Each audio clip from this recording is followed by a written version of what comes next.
누가복음 4장 14절부터 30절 말씀 같이 합니다. 예수께서 성령의 권능으로 갈릴리에 돌아가시니 그 소문이 사방에 퍼졌고 친히 그 여러 회당에서 가르치심에 무사람의 칭송을 받으시더라. 예수께서 그 자라신 곳 나사렛에 이르사 안식일에 자기 규례대로 회당에 들어가사 성경 읽으려고 서심해 선자 이사야의 글을 드리거늘 책을 펴서 이렇게 기록한 대로 찾으시니 곧 주의 성령이 내게 임하셨으니 이는 가난한 자에게 복음을 전하게 하시려고 내게 기름을 부으시고 나를 보내사 포로된 자에게 자유를 눈먼 자에게 다시 보게 함을 전파하며 눌린 자를 자유케 하고 주의 은혜의 해를 전파하게 하려 하심이라 하였더라. 책을 덮어 그 맡은 자에게 주시고 앉으시니 회당에 있는 자들이 다 주목하여 보더라. 이 예수께서 저에게 말씀하시되 이 글이 오늘날 너희 귀에 응하였느니라 하시니 저희가 다 그를 증거하고 그 입으로 나오는 바 은혜로운 말을 기이 여겨 가로되 이 사람이 요셉의 아들이 아니냐. 예수께서 저에게 이르시되 너희가 반드시 의원아 너를 고치라 하는 속담을 인증하여 내게 말하기를 우리의 들은 바 가버나움에서 행한 일을 내 고향 여기서도 행하라 하리라. 또 가라사대 내가 진실로 너에게 이르노니 선지자가 고향에서 환영을 받는 자가 없느니라. 내가 참으로 너에게 이르노니 엘리야 시대에 하늘이 새해 6달을 닫히어 온 땅에 큰 흉년이 들었을 때에 이스라엘에 많은 과부가 있었으되 엘리야가 그중 한 사람에게로 보내심을 받지 아니하고 오직 시돈 땅에 있는 사렙다의 한 과부에게 이뿐이었으며 선자 엘리사 때에 이스라엘에 많은 나병 환자가 있었으되 그 중에 한 사람도 깨끗함 얻지 못하고 오직 수리아 사람 나만뿐이니라. 회당에 있는 자들이 이것을 듣고 다 분이 가득하여 일어나 동네 밖으로 쫓아내며 그 동네가 건설된 산 낭떠러지까지 끌고 가서 밀쳐 내리고자 하되 예수께서 저희 가운데로 지나서 가시니라. 아멘. 예수님께서 고향 회당에서 첫 설교를 하십니다. 물론 그 전에도 설교하셨지만 공식적으로 기록된 성경입니다. 그런데 고향 사람들이 예수님을 배척한 내용입니다. 오히려 예수님을 죽이기까지 했죠. 오늘 본문에서 예수님께서 설교하신 17절 이하에서 이사야의 글은 매우 중요한 말씀이죠. 이사야 61장 1절과 2절 말씀에 주빌리 희년에 관한 내용으로 되어 있습니다. 오늘 설교 제목은 내가 무엇을 아는가를 확인해야 한다. 내가 무엇을 아는가를 확인해야 한다는 제목입니다. I must check what I know 라는 제목입니다. 우리가 항상 인생 살면서도 마찬가지지만 신앙생활 하면서 내가 무엇을 하는가를 점검하지 않으면 우리는 실수할 때가 많습니다. 왜냐하면 내가 하고 있는 것이 제대로 하고 있는가, 즉 말씀대로 하나님 뜻대로 하고 있는가를 우리가 점검해야 할 필요가 있다는 거죠. 무엇을 알아야 될까요? 첫째는 차라리 모르는 것이 나을 수 있다는 겁니다. 예수님께서 14절에 예수께서 성령의 권능으로 갈릴리에 돌아가셨다라고 말하고 있습니다. 자, 그렇다면 요 바로 앞에 사건이 바로 어제 본문입니다. 누가복음에만 있는 특별한 것, 제가 토요일 날 누가복음에만 있는 특별한 시험이 있다고 말씀을 드렸는데 그게 이제 어제 본문이었죠. 어떤 거였습니까? 예수님의 시험 사건이 성경에 마태, 마가, 누가에 나옵니다. 요한복음 나오지 않아요. 요한복음은 영광의 책이기 때문에 나오지 않아요. 근데 마태복음과 누가복음은 동일하게 세 개의 시험이 기록되어 있는데 첫 번째는 같지만 두 번째, 세 번째가 바뀌었습니다. 그래서 마태복음에서는 시험이 끝났다. 그래서 끝나요. 그런데 누가복음은 시험이 끝나지 않고 계속됐다라고 그 완료형으로 분사로 나와요. 그러니까 계속 되었던 거예요. 마태복음은 40일이 끝나고 금식 끝나고 시험이 온 것처럼 표현하고 있는데 누가복음은 첫날부터 계속 시험이 있던 것으로 표현됩니다. 예. 근데 마가복음에서는 분명히 시험이 있다라고 말하고 있었지만 그러나 구체적으로 세계가 기록되지 않아요. 그래서 시험에 관한 한 누가복음이 더 정확하다고 볼 수 있습니다. 왜냐하면 어제 본문 13절에 마귀가 모든 시험을 다 한 후에 떠나는데 얼마 동안 떠났다라고 말합니다. 임시로 떠난 거예요. 완전히 떠난 것이 아닙니다. 그리고 난 이후에 이렇게 시험의 역사가 계속됩니다. 누가 보면 그게 특징이에요. 그래서 마태복음에서는 제일 중요한 것이 예수님께서 베드로의 고백을 들으신 거죠. 마태복음 16장 16절이 제일 중요한 겁니다. 그리고 마가복음에서는 15장에서 예수님이 돌아가신 직후에 로마 백부장의 고백이 매우 중요한 거예요. 이는 진실 하나님의 아들이었다. 그러니까 누가복음에서는 제일 중요한 게 뭐냐? 오늘 시험입니다. 끊임없이 시험이 와요. 그래서 누가가 여러분 누가복음과 사도행전을 썼잖아요. 그런데 이게 연결선상에서 보면 끊임없는 계속적인 시험이 있습니다. 예수님을 죽이려는 그 시험뿐만 아니라 예수 믿는 자들에게 계속 시험이 있는데 그게 어떻게 극복되어져 가는지가 이제 보여주는 게 매우 중요한 관점이라고 말할 수 있습니다. 그 시험을 다 마치시고 갈릴리로 가셨는데 갑자기 어떤 얘기가 들리냐면 14절 보세요. 그랬더니 그 소문이 사방에 퍼졌다라고 말하고 있습니다. 사방에 퍼졌다. 그리고 예수님께서 친히 여러 회당에서 가르치셨다. 무사람들에게 칭찬을 들으셨다라고 말씀하십니다. 그게 뭔지는 구체적으로 나오지 않아요. 이럴 때는 다른 복음서를 봐야 되는데 그거는 누가가 별로 중요하게 생각하지 않고 기록하지 않아요. 그리고 나온 것이 16절입니다. 예수님께서 자라신 곳 나사렛에 가십니다. 마태복음 보면 이게 상당히 뒤쪽에 있는데 누가복음서 앞쪽에 둬요. 왜냐하면 시험이란 이야기를 하는데 그 시험이 어디로부터 오는가를 지금 바로 보여주기 위하여 그렇습니다. 늘 하던 대로 회당에 가셨어요. 자 16절에 보세요. 안식일에 자기 규례대로 요게 이제 15절에 나온 거죠. 회당에 들어가셨어요. 그러고 난 이후에 그때 당시는 그 회당장이 여러 명 있었는데 그 중에 한 사람이 그 두루마리 성경을 이렇게 갖다 줍니다. 그러면 너무 귀하기 때문에 그거를 우리처럼 앞에 놓지 않고 읽으면 다시 가져가요. 그리고 설교자가 설교를 하게 되는데 예수님께 아마 부탁을 했나 봐요. 그런데 가져온 성경이 이사야 61장입니다. 희년에 관한 설교를 해요. 이렇게 설교하십니다. 17절 선자 이사야 글을 드리거늘 책을 펴서 이렇게 기록한 대로 찾으시니 곧 하고 18절 주의 성령이 내게 임하셨으니 이 본문을 말씀하세요. 그리고 설교를 하는데 설교는 이사야 58장 6절 말씀을 가지고 설교를 하세요. 특히 21절이 중요하죠. 이에 예수께서 저에게 말씀하시기를 이 글이 오늘날 너희 귀에 응하였다라고 말씀하십니다. 이루어졌다는 거예요. 선포예요. 그러니까 예수님께서 선포를 이루어졌다라고 선포를 한 것이 처음이죠. 처음입니다. 앞에서는 우리가 1장부터 계속 볼 때 우리가 나름대로 예수님 말씀이 이루어졌다라고 계속 얘기했었죠. 천사도 이야기했고 끊임없이 그렇게 했었어요. 예수님의 잉태부터 시작하여서 그 이후에 예수님 태어난 거, 이름 지은 거 해가지고 말씀이 이루어졌다라고 성경이 기록된 대로 우리가 알고 있었는데 예수님 입으로 스스로 말씀이 이루어졌다라고 말씀하신 거 이거 처음이에요. 물론 앞에 있으니까 처음이지만 하여튼 처음이에요. 어마어마한 선포입니다. 그러면 이제 여러분 궁금한 게 있잖아요. 뭐가 성취됐는가? 이 말씀이 이루어졌다라고 말씀하시는데 그게 뭔가? 이제 그게 우리에게 중요하죠. 이렇게 볼 수 있습니다. 성령이 임하신 거다. 18절에 성령이 내게 임하셨다. 성령이 임하시고 기름 부음이 있었다. 내게 기름 부음이 있다. 이렇게 말씀하십니다. 그리고 나를 보내셨다. 이 말씀이 이루어졌다는 거죠. 성령의 기름이 부어졌다. 이건 메시아 아닙니까? 그러니까 자기 스스로 메시아다라고 말해요.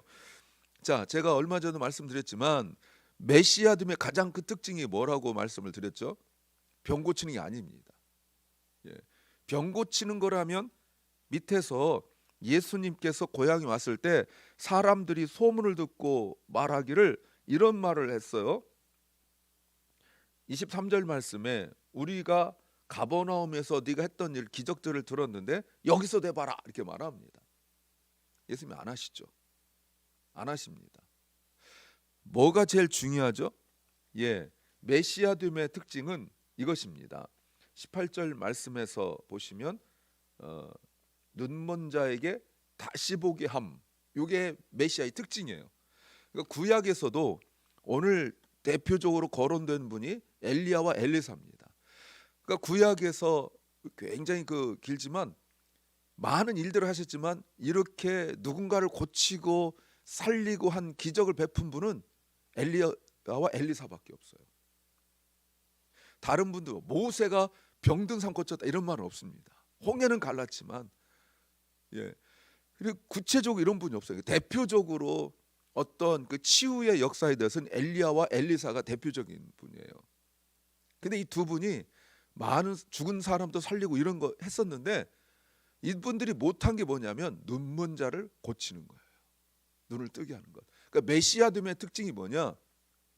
예, 보게 하는 거예요. 그 전에 말씀드렸지만 구약의 그 특징은 들으라, 쉐마 들으라. 신약의 특징은 보는 거예요. 물론 듣는 것도 기본적으로 있습니다. 그리고 보는 거예요. 그래서 예수님께서 보이지 않는 하나님을 보여주신 것, 이게 메시아의 특징이거든요. 그래서 눈을 보게 하는 거예요.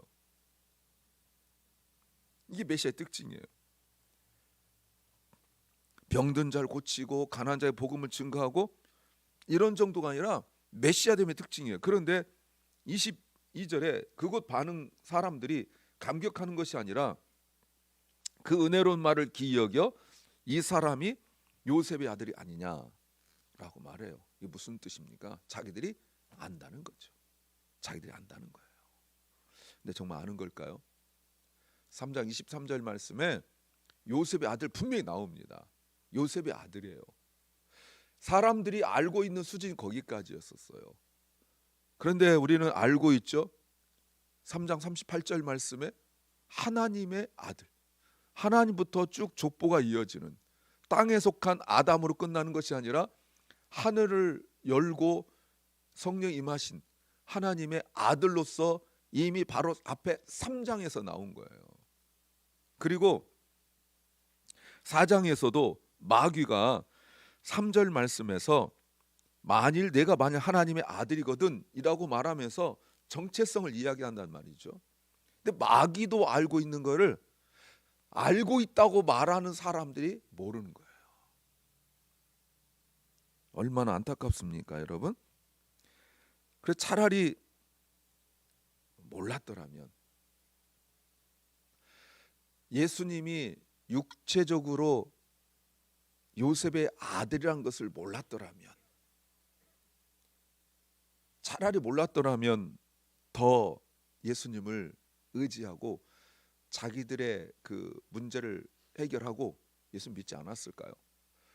어설프게 하는 것이 오히려 자기들이 받을 은혜를 걷어찬 거예요.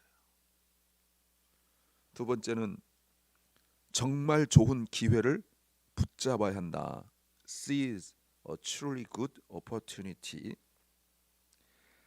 근데 예수님께서 말씀하실 때 23절에 속담을 가지고 말합니다. 한번 보여줘라 라고 말하면서 예수님께 와서, 여러분, 예수님 스스로 내가 메시아다, 눈먼 자 눈을 뜨게 할 수 있다 라고 말씀하시는데 무슨 말하냐면 가버나움에서 했던 기적을 우리에게 한번 베풀어 봐라.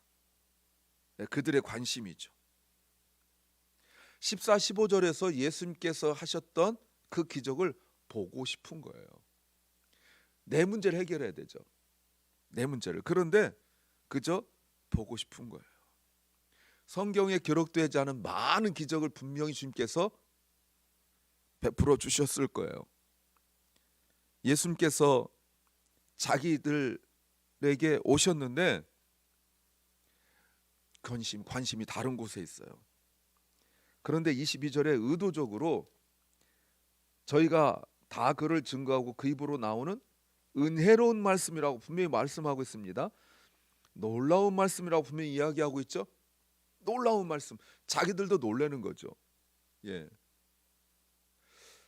그런데 그 말씀을 유대인들은 기본적으로 다 사모하고 있습니다. 유대인들은 기본적으로 지금도 그렇지만 늘 메시아가 오기를 기다리고 있어요. 2000년 전에도 마찬가지였죠. 그리고 그런 말씀 듣기를 늘 사모했어요. 근데 지금 말씀을 들었고 하나님께서 약속하신 것대로 예수 그리스도가 메시아로 자기들 눈앞에 와 있어요. 근데 여러분 이게 안 믿어집니다. 안 믿어져요. 이 믿음의 신비함이에요. 보여주면 믿을 것 같잖아요. 안 믿습니다.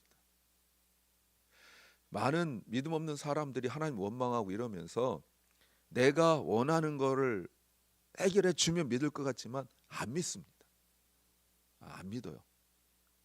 저도 이렇게 목회의 경험 속에서 그런 분들 정말 많이 봤죠. 이 문제 해결되면 뭐 잘 믿을게요. 안 믿습니다. 못 믿어요. 뭐 가끔 말씀 은혜를 받았어요. 뭐 그걸 부정하고 싶지는 않습니다. 근데 그 믿음으로 연결되진 않아요. 그래서 예수님께서 그들에게 무슨 말씀하시냐면 24절에 선지자가 고향에서 환영을 받지 못한다 라고 말씀하시면서 엘리야와 엘리사 이야기를 하십니다. 엘리야 때에 흉년이 3년 6개월 동안 있었는데 그 땅에 많은 과부가 있었지만 26절 엘리야가 단 한 사람에게만 보내심을 받았다는 거예요. 시돈 땅에 있는 사랍다의 한 과부, 또 27절 엘리사 때에 많은 나병 환자가 있었는데 단 한 사람 나아만에게만 치유가 있었다는 거예요. 무슨 얘기입니까? 모두 이방인이에요. 엘리야와 엘리사가 이스라엘 사람인데 선지자인데 모두 기록된 사람은 주님께서 말씀하신 분들은 두 분 다 이방인이에요.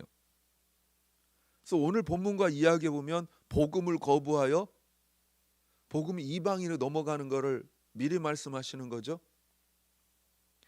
또 하나 엘리야와 엘리사는 하나님께서 선택하고 보내심을 받은 주의 종들이에요. 말씀에 순종한 사람들이에요. 사르밧 과부도 마찬가지고 사렙다 과부, 사르밧 과부 그리고 나아만도 마찬가지예요. 말도 안 되는 일에 순종했어요. 과부는 흉년에 먹을 것이 없어서 마지막 먹고 이제 아들과 함께 죽어야겠다라고 할 정도로 먹을 것이 없었는데 엘리야가 딱 나타나서 그 먹을 거 나 다오 라고 말했었어요. 근데 그걸 베풀었어요. 그거를. 그리고 난 이후에 기적, 어마어마한 일이죠. 어마어마한 일이에요. 나아만도 마찬가지입니다. 처음에는 엘리사가 요단강에 가서 내 몸을 7번 담궜라고 이렇게 말씀하셨을 때 거부했습니다. 우리 동네 더 좋은 곳이 있는데 이렇게 말했어요. 옆에 있던 신하들이 니보다 더한 것이라고 안 하겠습니까? 나으면 되는 거를. 그래서 순종했습니다. 몸이 깨끗해졌다. 어린아이처럼 됐다라고 말씀하셨어요. 그런데 무슨 얘기 하려고 그러는 거예요? 엘리야와 엘리사보다 더 크신 분이 바로 예수님이에요. 병 낫게 하고 먹을 것 정도 해결한 정도가 아니에요. 예. 예수님은 하나님의 아들이세요. 메시아세요. 그런데 이 말 했을 때 28절 회당에 있는 사람들이 이것을 듣고, 여러분 이 말씀 듣고 은혜 받았다라고 말하지 않습니다. 이 말을 듣고 화가 나와요. 그럼 어떡합니까? 모두 일어나서 예수님을 쫓아내서 그 동네가 건설된 산 낭떠러까지 끌고 가서 무슨 공사 중이었나 봐요. 밀어뜨려 죽이려고 했어요. 예, 거절한 거죠. 거절한 정도, 싫어 정도가 아니라 육체적으로 물리적으로 행동하려고 했어요. 근데 결국 여러분 이것이 자기들에게 정말 자기들이 살아날 수 있는 정말 그 좋은 기회를 놓친 거죠.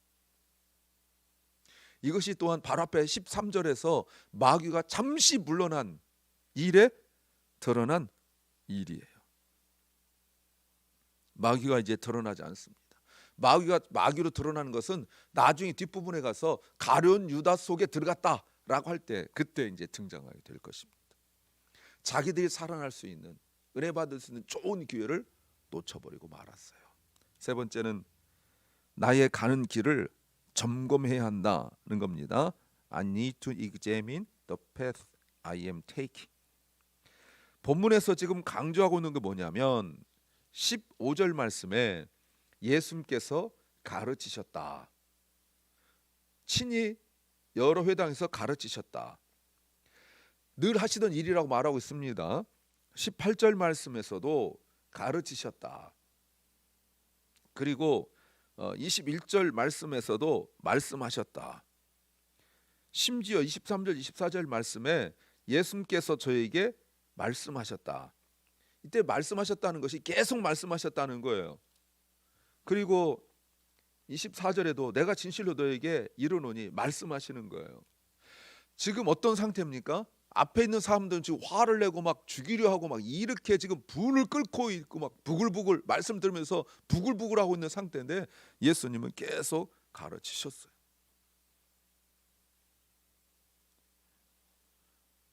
근데 결국은 그들이 일어나서 예수님을 밀어버리면서 예수님께서 계속 가르친 말씀이 어떻게 되겠죠? 중단됩니다. 더 이상 말씀하지 않으세요. 그리고 30절이 매우 의미심장한데 예수께서 저희 가운데서 지나서 가신다. 여기서 지나서 가신다 그 바로 앞에 뭐가 생략되냐면 지나서와 가신다 사이에 자기 길 이게 빠졌어요. 예수님께서 자기 길을 가세요. 자기 길이 어디입니까? 많은 사람들 그 동네 사람들과 반대 길이죠. 왜냐하면 이 사람들은 어떤 길을 가고 있습니까? 누구를 죽이는 예수님을 죽이려는 길을 가고 있어요. 예수님은 다른 길을 갑니다. 물론 다른 복음서에 보면은 마태복음에서도 예수님께서 어떻게 하시죠? 아직 때가 이르지 않았다 이렇게 말하고 있어요. 이거가 누가복음보다 그 말이 더 의미가 있는데 동네 사람들도 고향 사람들 예수님을 죽이려고 합니다. 근데 예수님은 때라는 게 뭡니까? 죽을 때예요. 십자가 때. 그런데 길이 달라요. 예수님은 이 낭떠러지가 아니라 골고다 바로 거기가 죽는 곳이죠. 예루살렘 십자가예요. 이 사람들은 물리적 죽음이라고 해요. 예수님은 본인은 죽지만 살리는 길을 가시려고 해요. 근데 이 사람들은 자기들은 살고 예수님을 죽이려고 해요. 길이 달라요. 많은 사람 동네 사람들 중에 오늘 본문 보세요. 동네 사람들 중에 어느 한 사람도 이러면 안 돼. 없습니다. 모두 다 한 마음 되어 예수님을 죽이려고 해요. 다른 길을 가고 있는 겁니다. 자, 이때 예수님은 그들이 화나고 분노하니까 잘 보이려고 말씀을 전하지 않습니다. 사랑하는 여러분, 우리가 무엇을 하고 있는지 내가 무엇을 알고 있는지를 점검하지 않으면 우리는 살리는 길, 살아나는 길, 이 길 가지 않고 내 길 가면 그건 죽는 길이고 죽이는 길입니다. 내가 말씀 앞에서 어떤 반응인지 어떤 마음인지를 늘 확인하면서 꼭 가야 할 길, 주님의 길 함께 가시기를 소망합니다. 기도합니다. 주님, 내가 무엇을 알고 있는지 그 아는 것으로 내가 무엇을 하고 있는지 점검하고 늘 주님과 함께하게 하옵소서. 사랑하는 박원식 집사님 주님께서 치유하여 주시고 회복시켜 주시옵소서. 사랑 결란과 또 우리 사랑하는 자녀들 다음 세대들을 주께서 기억하시고 붙잡아 주옵소서. 오늘도 병중에 있는 연약한 성도들 주님 치유하여 주시옵소서. 말씀을 들을 때에 주님께서 저들의 그 연약한 육신을 마음을 주님이 붙잡아 주시고 치유하여 주옵소서. 오늘 하루를 주신 주님 감사합니다. 오늘 하루 내가 아는 것을 쉽게 말하는 것이 아니라 주님께서 원하시는 그 말을 할 수 있도록 우리 마음과 입술을 붙잡아 주옵소서. 예수님 이름으로 기도하옵나이다. 아멘. 하늘에 계신 우리 아버지여, 이름이 거룩히 여김을 받으시오며 나라의 마옵시며 뜻이 하늘에서 이룬 것 같이 땅에서도 이루어지이다. 오늘날 우리에게 일용할 양식을 주옵시고 우리가 우리에게 죄 지은 자를 사하여 준 것 같이 우리 죄를 사하여 주옵시고 우리를 시험에 들게 하지 마옵시고 다만 악에서 구하옵소서. 백의 나라와 권세와 영광이 아버지께 영원히 싸움나이다. 아멘.